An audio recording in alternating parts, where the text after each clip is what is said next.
మీ business విస్తరించాలనుకుంటున్నారా? మార్చి 16-17న హైటెక్స్ లో franchise India biggest ఫ్రో expo.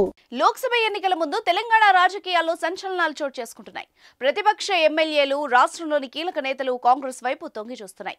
ఇక తాజాగా మాజీ ఎంపీ జితేందర్ రెడ్డి బీజేపీని వీడి కాంగ్రెస్ లో చేరారు. సీఎం రేవంత్ రెడ్డి, కాంగ్రెస్ పార్టీ రాష్ట్ర ఇన్ఛార్జ్ దీపాదాస్ మున్షి సమక్షంలో శుక్రవారం రాత్రి కాంగ్రెస్ కండువా కప్పుకున్నారు. BJP Mahabubnagar MP ticket Jithender Reddy ఆశించారు. నియోజకవర్గంలో తిరిగి పోటీకి సిద్ధమయ్యారు. అయితే అధిష్టానం మాత్రం షాక్ ఇచ్చింది. డీకే అరుణకు అవకాశం కల్పించింది. దీంతో అసంతృప్తికి లోనయ్యారు జితేందర్ రెడ్డి. ఈ క్రమంలోనే జితేందర్ రెడ్డి ఇంటికి సీఎం రేవంత్ రెడ్డి స్వయంగా వెళ్లి మాట్లాడారు. సీఎంతో పాటు మంత్రి పొంగులేటి, ఎమ్మెల్సీ పట్నం మహేందర్ రెడ్డి వెళ్లి పార్టీలోకి రావాలని ఆహ్వానించారు. దీంతో జితేందర్ రెడ్డి కాంగ్రెస్ కండువా కప్పుకున్నారు. ప్రస్తుతం మల్కాజ్గిరి కోసం బలమైన అభ్యర్థి కోసం కాంగ్రెస్ వెతుకుతోంది. జితేందర్ రెడ్డికి అక్కడ అవకాశం కల్పిస్తారని వార్తలు వస్తున్నాయి. అది కాకుండా మరో జాక్పాట్ కూడా కొట్టేశారు జితేందర్ రెడ్డి. ఆయనకు కేబినెట్ హోదా పదవిని కట్టబెట్టింది. పార్టీలో చేరిన వెంటనే ఢిల్లీలో ప్రభుత్వ ప్రత్యేక ప్రతినిధిగా జితేందర్ రెడ్డిని ప్రభుత్వం నియమించింది.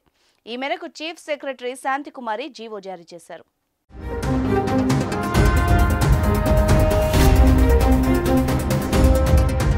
2014లో మహబూబ్ నగర్ నుంచి ఎంపీగా గెలిచారు.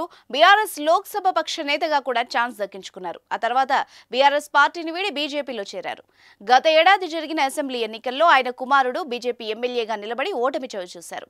మహబూబ్ నగర్ నుంచి పోటీ చేసిన మిథున్ రెడ్డి ఓటమి పాలయ్యారు. ఎప్పటి నుంచో జితేందర్ రెడ్డి బీజేపీ వీడతారని ప్రచారం జరిగింది.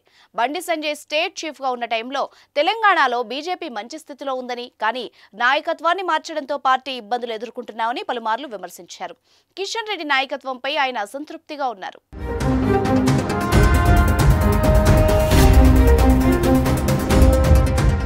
సుమన్ టీవీలో మీ పర్సనల్ అండ్ బిజినెస్ ప్రమోషన్స్ కోసం కింది నెంబర్కి కాంటాక్ట్ చేయండి.